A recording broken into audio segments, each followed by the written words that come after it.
May plano raw ikonsulta si Pangulong Bongbong Marcos kay Olympic double gold medalist Carlos Yulo.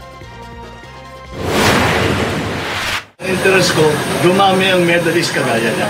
Anong kailangan gawin? Do we have to change the organization? Do we have to, how do we, kung it needs to be funded?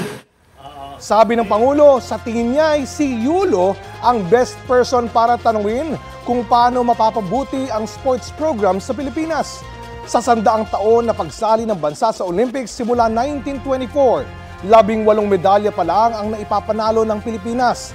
3 riyan ang ginto.